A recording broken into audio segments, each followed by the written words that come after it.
crash late Tuesday night. Authorities investigating a fatal crash in Refugio County. And Texas loses in court over the border barrier in the Rio Grande. Coming up, we'll be talking about Hurricane Lee. Lee is out here in the mid-Atlantic, but Lee is going to become a powerful hurricane and put a good scare on the East Coast. We'll try and figure out which way it's going to go coming up in just a moment. And a football team that beat a former back-to-back state champion is focusing on the next game. That and more in sports. You're watching 25 News now at 10. Good evening and thank you for joining us. I'm Don Brubaker. Karina Garcia has the night off. New at 10, a wanted suspect in Calhoun County in custody tonight. Bay City Police report 62-year-old Michael David Elliott currently in custody. He's wanted for the offense of parole violation for murder along with several other warrants in Calhoun County. Around 10:30 Tuesday night, Victoria police were in the 2500 block of North Laurent for a vehicle crash. Police say a car hit an electrical pole and a building. 3 people ran off. A short time later, officers detained a 22-year-old woman, Kayla Cantu, charged with DWI, evading arrest and detention, and for having a controlled substance. Police have not found the other 2 people who escaped. A Sinton man died after being involved in a truck crash in Refugio County. The Refugio County Press reports 41-year-old Justin Curry was traveling west on FM 774 at about 12:40 p.m. Tuesday when the truck that was towing a flatbed trailer left the roadway and rolled over. DPS is investigating the crash. 1 person transported to the hospital Tuesday morning after a truck tractor towing a trailer veered off U.S. Highway 77 in Woodsboro. The Refugio County Press reports the driver of the truck, 24-year-old Harjot Singh of Ontario, Canada, said a bug flew in the cab of the truck and into one of his eyes, causing the vehicle to leave its lane and strike the guardrail before traveling into the grass and crashing through a fence. 32-year-old Amtaj Singh was asleep in the vehicle. He suffered serious injuries in the crash. A fire destroyed a home in Moulton Labor Day weekend. Lavaca County Today reports Moulton police officer Greg Proshek and a Good Samaritan climbed up to the 2nd floor of the house and rescued Jenna Perry, who was trapped by the flames. Authorities said the woman did not suffer any burns or other serious injuries. The fire's cause remains under investigation. A federal judge on Wednesday ordered Texas to move a large floating barrier to the bank of the Rio Grande. Governor Greg Abbott announced he will appeal the decision by U.S. District Judge David Ezra. The judge said the state must move the barrier by September 15th. The buoys deployed in July near Eagle Pass brought a legal challenge from the U.S. Justice Department, which accused Texas of putting a barrier on the international boundary without permission. Mexico's Supreme Court has thrown out all criminal penalties for abortion. The ruling issued Wednesday declared that state laws prohibiting the procedure are unconstitutional and violate women's rights. The High Court ordered that abortion be removed from the federal penal code, and the decision would require all federal health institutions in Mexico to offer abortion to anyone who requests it. Let's take a first look at your forecast with First Warn Storm Team Chief Meteorologist Mac Perez. Mac, we got an email from a viewer tonight saying that someone reported rain in the Gobbler, capital of the world today. Cuero. Are you kidding? Did anybody take pictures of that? No, they didn't send it to I wish I had seen that. How many raindrops were they counting out there in Cuero?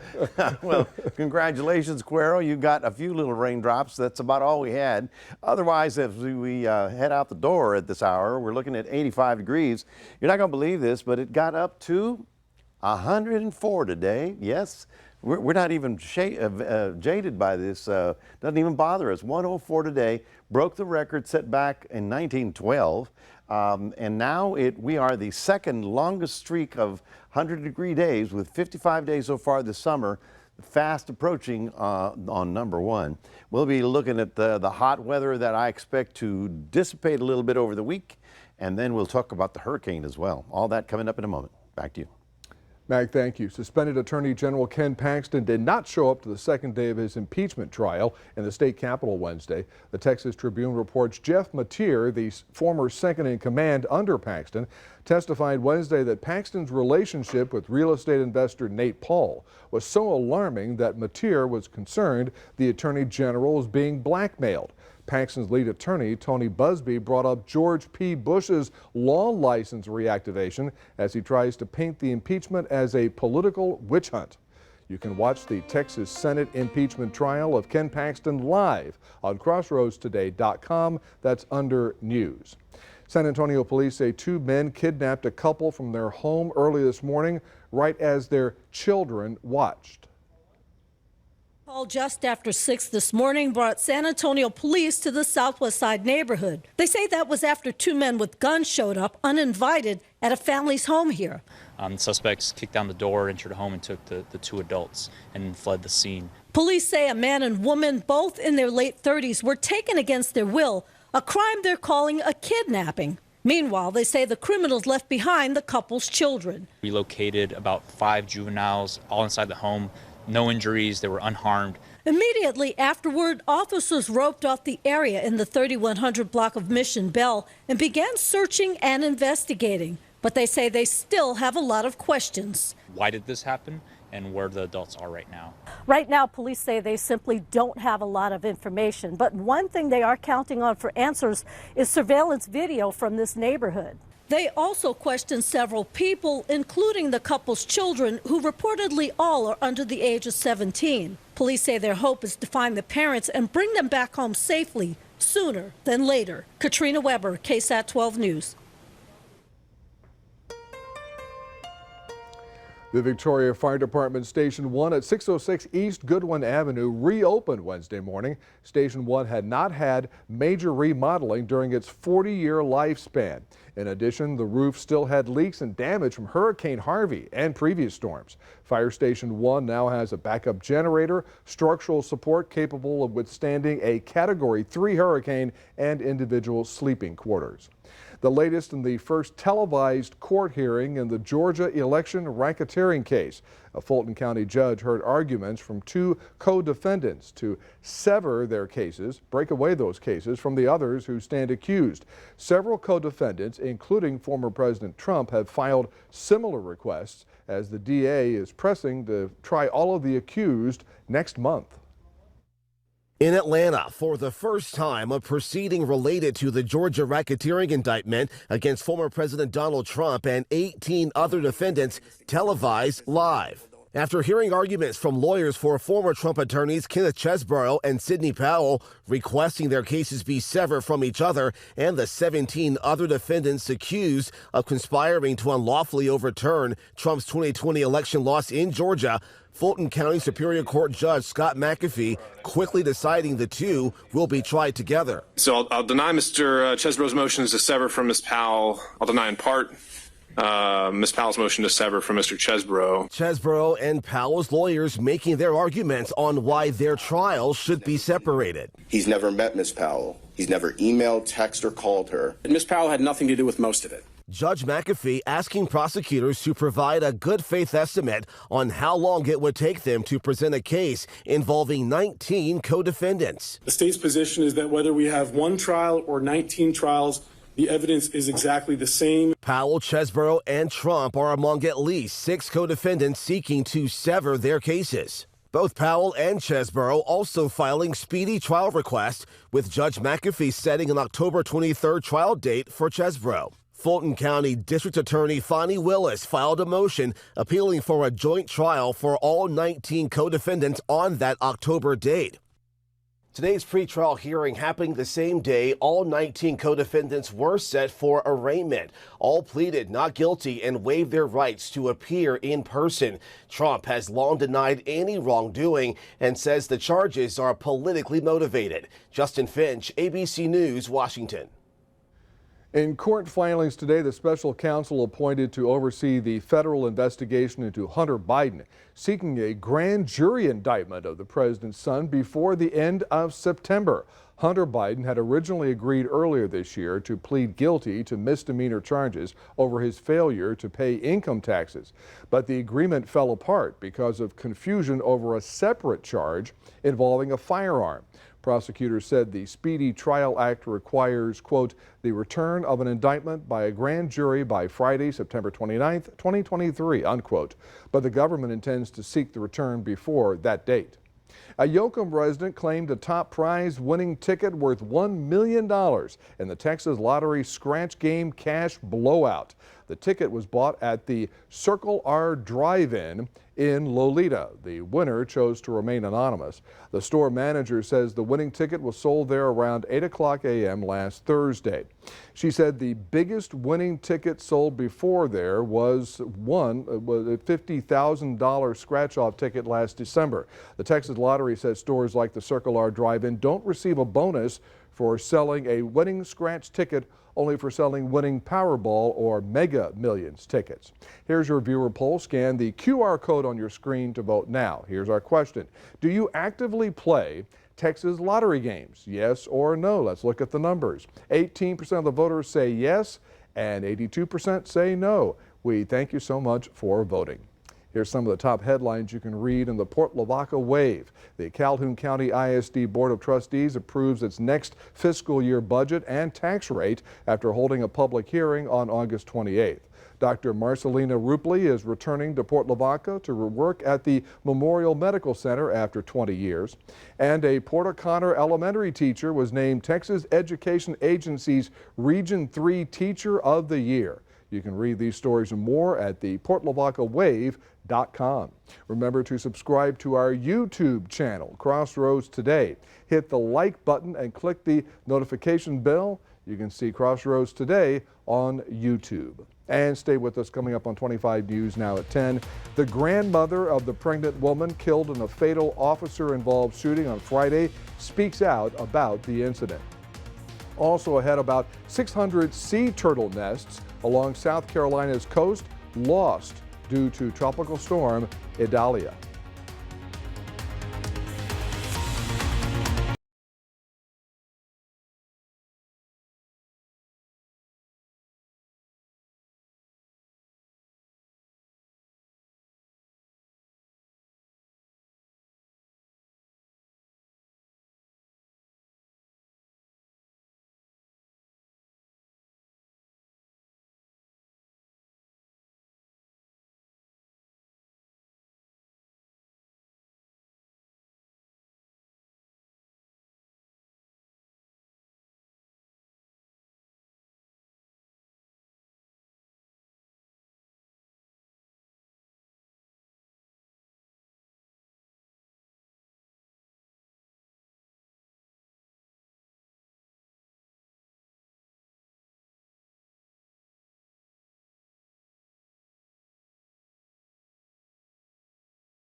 "21-year-old Takia Young and her unborn child died nearly 2 weeks ago in an officer-involved shooting in central Ohio.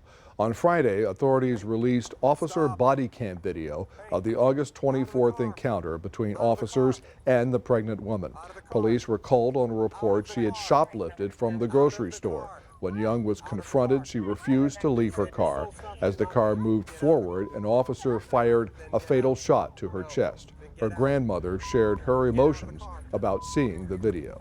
I felt sick. Just made me real sick because I raised her.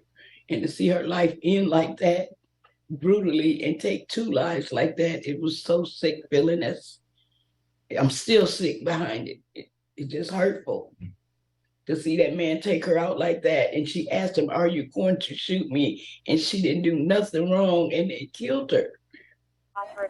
The funeral for the 21-year-old will be held Thursday.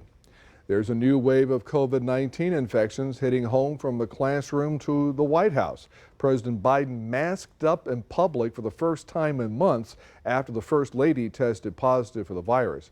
But he dropped the mask during a ceremony, despite an uptick in infections and hospitalizations. This morning, a rising number of COVID cases sparking new concern just as students fill classrooms across the country.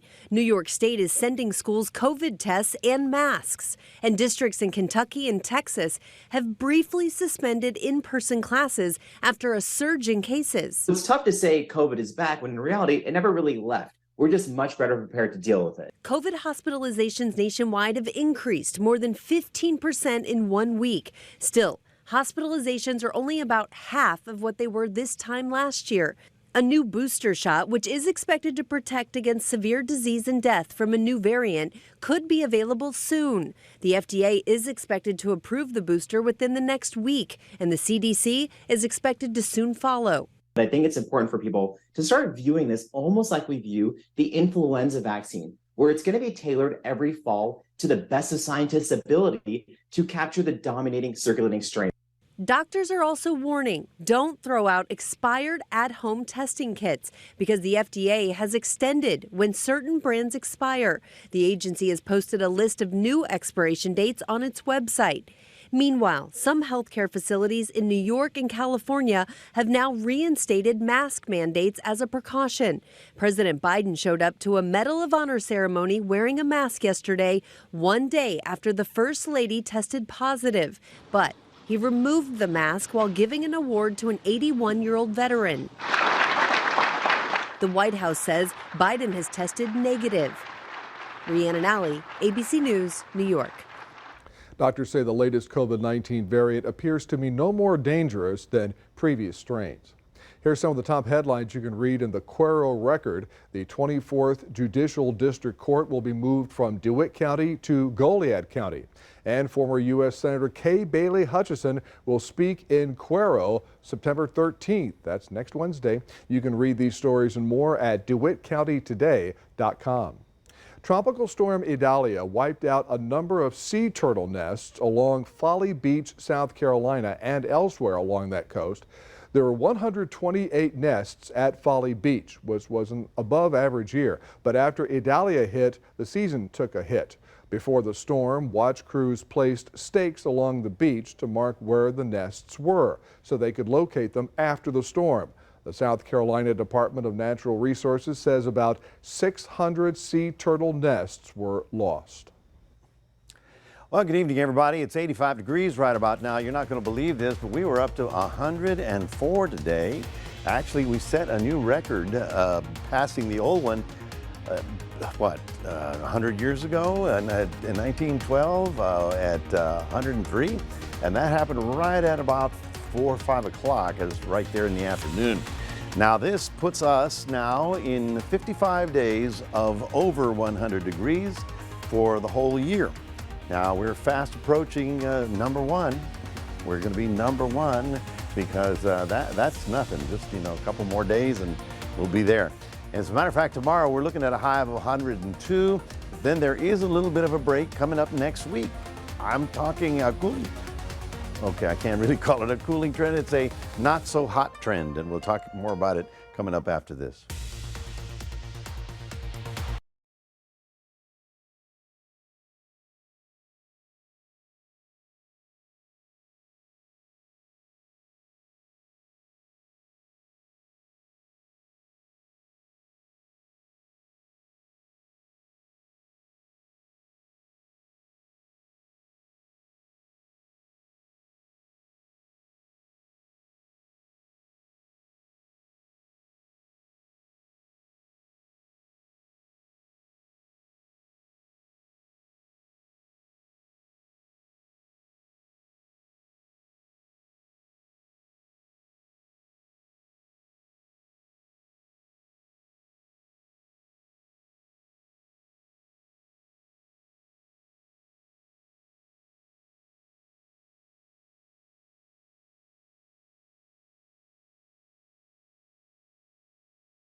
Well, good evening, everybody. You know, the good news is they're already putting up the Halloween decorations. That means fall can't be that far away. And since we're now headed into mid-September, yes, we're going to get shorter days, less and less sun, and even next week, I'm thinking we're going to be in the low to mid 90s, which is a whole lot better than the 104 we did today. Don, you were telling me that in Cuero, somebody got sprinkles. Yay. That was it.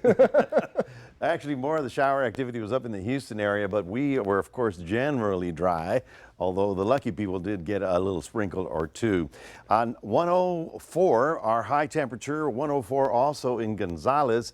And then tomorrow, again, we're going to be in the same situation. Everybody in the state has to cool down because it's too hot. And now what we've also added is that the sea breeze is bringing back humidity. So, and that's harder to cool the air when it's very humid like that. So tomorrow, I'm thinking ERCOT's going to be telling us everything is normal, but don't use any electricity, something like that. So if you can, you know, spare some electricity, save it. We'll hopefully use it later. So don't waste it, whatever you do. We do have heat advisories up for the crossroads, and that will likely expand on and through the weekend. And then by the time we get to next week, I've got something better for you. Now, this is Tarragona, Spain, which is in the northern portions of the country, and it's actually near the foothills, not of the Pyrenees, but under some mountains. They had heavy rain, 3 days of rain, and this is what it looks like as of tonight. Massive, massive flooding. And this is not, you know, just rain. These are downpours of rain that keep falling, and that is where all of our weather patterns all over the world are changing. Right now, it's summer for us. So what is it in South America? Winter. Yet they're having record high temperatures in winter. So none of that makes any sense. And of course, it's the growing climate crisis that we're under. If we don't get a hold of this, folks, it's going to get a hold of us. And there you see the massive rainfall in Tarragona, Spain. Now, we are looking at Lee. Lee is right here in the Atlantic. Very far away, really. And ordinarily, you'd say, well, it's in the middle of the Atlantic. Yes, it is. But all the computer models are very much in agreement of its path, and it's strengthening right here at a Category 4. And right about here, it could even be a Category 5 because the water is warm, the shearing wind. Here's a shearing wind, perfect example. You see how the winds are going this way, taking the clouds with them? So it runs into it, and it's got a little bit of a slowdown. But when that ends and it gets through that region, it's going to possibly get even stronger as it approaches the East Coast. Here's the models. You can see they're all in agreement. And then there's three solutions, okay? It's either going to turn out in the Atlantic, which would be good. It's going to turn right at the eastern seaboard, which is bad, bad, bad. Or it could make landfall and go up the Appalachians. I think this is the least scenario. So we're going to have to watch this very carefully because it could affect the entire eastern seaboard over the next few days. Now, another reason is this trough of low pressure is going to be sort of deflecting it to the north as well. Tomorrow in Port Lavaca, getting up to 98, lots of sunshine and humidity, getting up to 103 inland. And where's the cooling I've been talking to you about?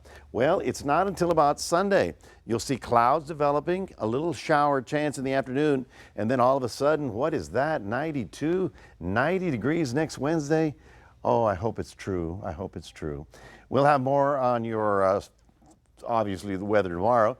But for now, we want to remind everybody we do have a QR code. We'd love for you to scan that and put Crossroads Today on your phone. Here's Mr. Gino with sports. Thanks, Mac. East quarterback Bailey Zappi is having to deal with more competition at the QB spot. That's coming up after the break.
At Crossroads, the Industrial Cobras are coming off a big win over a team that it had not beaten in recent years past. The Cobras needed every second in Friday's game to get past a team that dominated them last season. Head coach for the Cobras, Craig Nairn, said the team is dealing with a few injuries but had some big-time athletes step up. His game plan for this week is to take what the defense gives him and be balanced in their attack.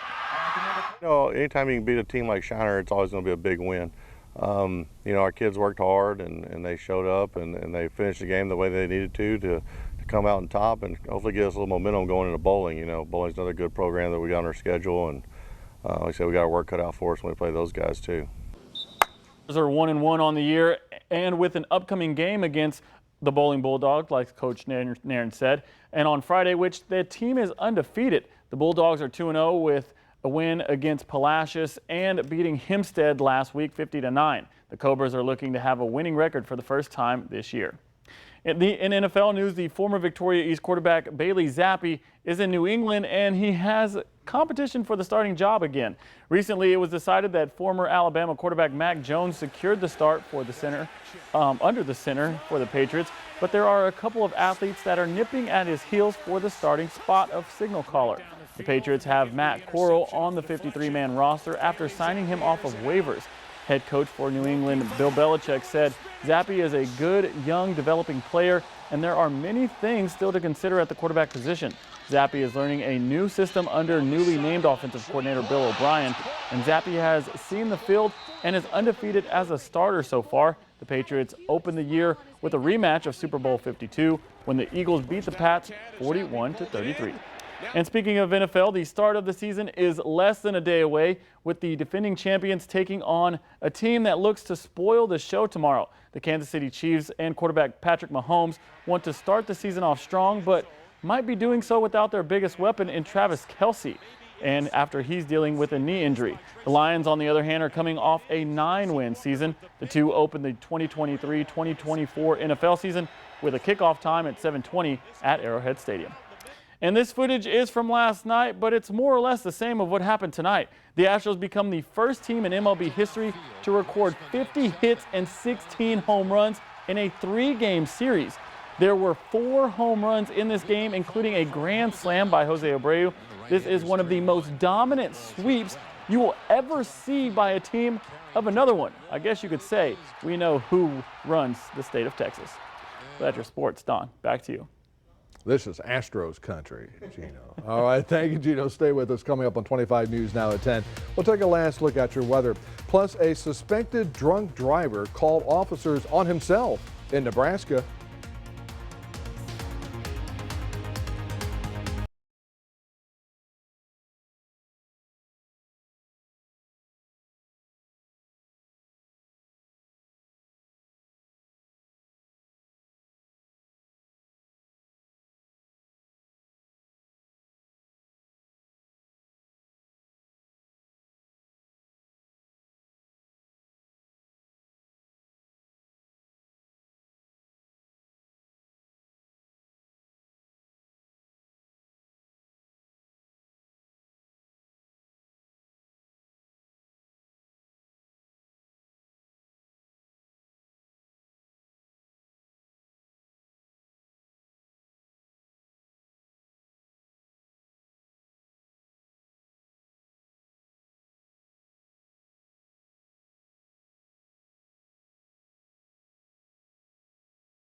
A suspected drunk driver in Nebraska unwittingly called police on himself recently after thinking someone else was driving on the wrong side of the highway. As it turned out, he was the wrong way driver. The incident happened last March, but the sheriff's office releasing the video now in hopes of showing exactly how dangerous drinking and driving can be. Venice set to become the first city in the world to charge day trip visitors starting next spring. Anyone over the age of 14 will have to pay €5 to enter the city on certain days. Locals, commuters, tourists who stay overnight, and those taking part in sporting events are exempt. Good for you, Gino.